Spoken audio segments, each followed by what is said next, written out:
मुरैना में पूर्व विधायक परशुराम मुदगल और भाजपा के वरिष्ठ नेता ने पत्रकारों से चर्चा के दौरान पुलिस प्रशासन पर गंभीर आरोप लगाए। सभी विभागों में तांडव मचा हुआ है और भ्रष्टाचार चरम सीमा पार कर चुका है। माता बसैया थाना क्षेत्र में रहने वाले युवक ने गणेशपुरा की रहने वाली महिला और उनकी 2 बेटियों को बहला फुसलाकर ले गया, लेकिन उसके बावजूद भी माता बसैया थाना प्रभारी के द्वारा कोई भी कार्रवाई नहीं की गई। महिला के पति ने एसपी और थाना प्रभारी को कई बार आवेदन दिए, लेकिन उनकी सुनवाई नहीं की गई, जिसके पास महिला का पति मदद की गुहार लगाने के लिए पूर्व विधायक के पास पहुंचा और कहा कि माता बसैया थाना प्रभारी के द्वारा महिला और उसकी बच्ची को ले जाने के मामले में पुलिस कोई कार्रवाई नहीं कर रही है। माता बसैया थाने के गांव का रहने वाला है, एक ब्राह्मण का बालक है, उसकी पत्नी को और उसकी एक बेटी 17 साल की है और एक बेटी 13 साल की है। एक विष्णु नाम का लड़का भगा कर ले गया। एक बार बीच में वो लौट के उसी के माध्यम से वापस आई, अभी दूसरी बार वो फिर ले गया। उस व्यक्ति ने थाने जाके रिपोर्ट की माता बसैया थाने में अभी तक कोई कायमी नहीं की और उसने सीएम हेल्पलाइन लड़ाई तो उसको धौंस और दे डाली कि सीएम हेल्पलाइन को वापस ले लो, नहीं तो हम कोई कार्रवाई नहीं करेंगे। इस तरह मुरैना जिले में पुलिस की जो निष्क्रियता है, मैं उस निष्क्रियता से बड़ा भारी असंतुष्ट हूँ। मैंने कल देखा कि कल शादियों का टाइम था, किसी भी चौराहे पर एक भी ट्रैफिक का सिपाही, एक भी पुलिस का थानेदार हवलदार कोई शहर में मौजूद नहीं था। बैरियर पर और अंबा बाईपास पर दोनों तरफ से शहर का जाम लगा हुआ था। एसपी साहब को एक बार मैंने फ़ोन भी किया, मैंने कहा श्रीमान देखें आप कि क्या स्थिति है, कम से कम व्यवस्था को संभालने के लिए आपको व्यवस्था के सिपाही लगाना चाहिए। तो उनका जवाब था कि आप मुदगल जी बैठे मेरे पास, मैं बैठ के बताऊँगा।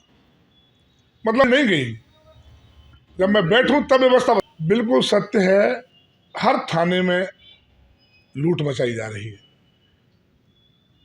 बीच के जो अधिकारी हैं उनके माध्यम से बड़े अधिकारी तक पैसे ले रहे हैं। एक जोरा थाने में अभी कुछ ही समय पहले बलात्कार हुआ, जिसमें 10 दिन तक बलात्कार फरियादी महिला की रिपोर्ट नहीं ली। जब वो महिला थाने गई तो उसको बार बार लौटा दिया गया। मैंने एसपी साहब को बताया, एसपी साहब ने बोला कि भेजी, फिर भी लौटा दिया। फिर दोबारा मैंने फ़ोन करके फिर भेजी एसपी साहब से, तब वो महिला थाने गई और उससे 50,000 रुपये लिए, तब रिपोर्ट ली गई। जो कहीं चाहे मुख्यमंत्री के पास चली जा, चाहे परशुराम मुदगल के पास चली जा, चाहे एसपी के पास चली जा, कोई एफआईआर नहीं होगी। पैसा 50,000 देगी तो एफआईआर होगी। इस तरह से जनता में इतना आक्रोश है इस बात के लिए कि पुलिस बिल्कुल शहर में बिल्कुल, अभी गोपालपुरा में आप देखोगे तो 10, 12, 14 साल के लड़कों से सरेआम शराब बिचवाई जा रही है। इतना भयंकर मोहल्ला खराब कर दिया है कि मोहल्ले के लोगों ने, कल कम से कम 200 लोग आए, उनने बताया कि साहब आप कहो तो बच सकते थे, हम नहीं बच सकते।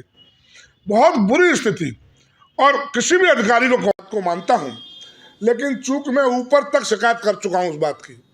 मैंने वशिष्ठ साहब जो सीएम के नज़दीक सचिव हैं सीएम हाउस में, उनसे मेरी टेलीफोन से बात हुई। मैंने उनको ये बात बताई, एक व्यक्ति के नामांतरण के ऊपर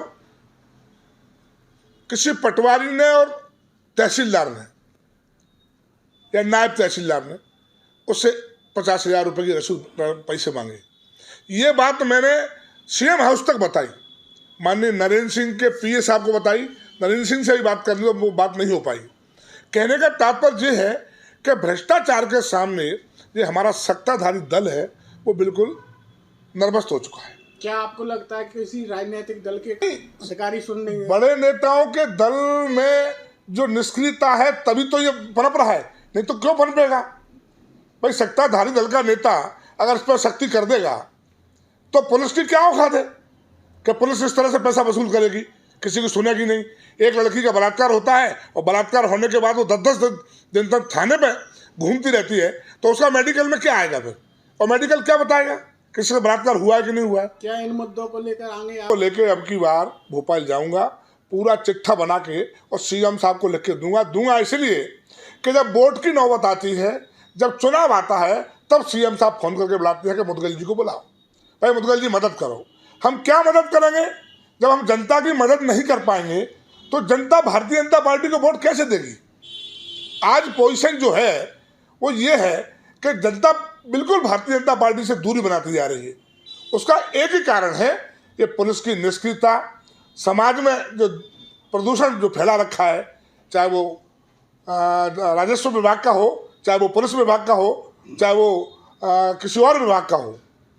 थाना सिविल लाइन की कहो तो वो तो टीआई फोन ही नहीं उठाता, मैं आपको बताऊं। और वसूली की वो तो पान चबा के लाल टपकाता हुआ बड़े आराम से वसूली कर रहा है, उसको किसी का न डर है न भय, खुला खेल चल रहा है। लेकिन मैं ये मानता हूं कि ये सारी चीजें कप्तान की ढील के कारण है। मुरैना से देवेंद्र सिंह राजपूत की ये रिपोर्ट।